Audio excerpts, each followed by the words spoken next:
you were at Ohio State, and then after you, it was a long time before another Toledo City League player was at Ohio State. It was a long time before another Toledo player was at Ohio State. We're starting to see more of that.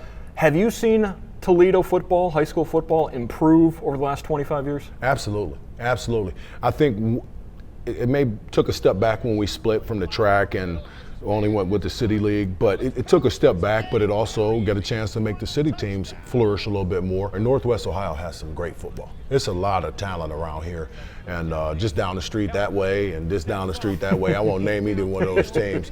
Not that I hate them or anything, I just dislike them a great deal. That way and that way, it's a lot of talent, and that's a great thing. Out there in that White House area, they got a lot of talent, but I won't name any names. So, Airport Highway, they got a lot of talent. So it's a blessing, man, to be able to play this in this area. Just not too long ago, I think it was maybe 2 weeks ago, end of May area time, it was 20, 25, 30 coaches come through this area just to evaluate talent. Yeah, That's you special. had Anthony Wayne Central, Whitmer, St. Francis St. John's, all with like a week period, had basically a combine to allow scouts to come in. And that was, I think, a great thing, because those camps are open to players from all the high schools. Yes. To bring in those coaches, because you'd have a period of time where you could have coaches come in, and we're not talking about just the D1 coaches, because that's not the only avenue to continue your football career. It's not the only avenue to continue your education. Absolutely. It's getting more eyeballs on Toledo kids to allow them to play football at the next level. Yeah, and that was awesome because although I got in a little bit of trouble after that, because most of those that came from down that street or down that street filtered right in here to Roy C, and we was thankful to have them and talked to a few of them on the way, and they were like, hey, well, can I stop in? I'm like, absolutely. We have a ton of guys we would love for you to see. And that was great, but I'm probably going to try to make sure I jump in with that next year to make sure we get our guys just a front row level seat as well. You went through the recruiting process as a player, as a father, as a coach.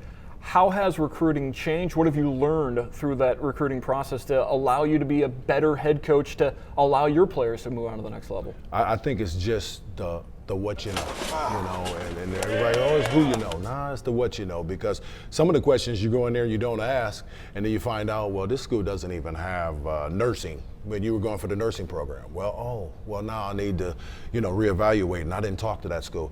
It's just, learning and being around it. As you said, I went through it with my son. I was recruited, and then my players I've had, not my players, our players here at Start at Roy C. We've had 12 signed in the last 2 years. That's absolutely amazing, and we're thankful for that. And I think we're going to get better at that. And that's what our goal is, to continue to get D1s, D2s, and many is D3s and NAIAs. This getting kids the opportunity to play at the next level and further their education is our goal.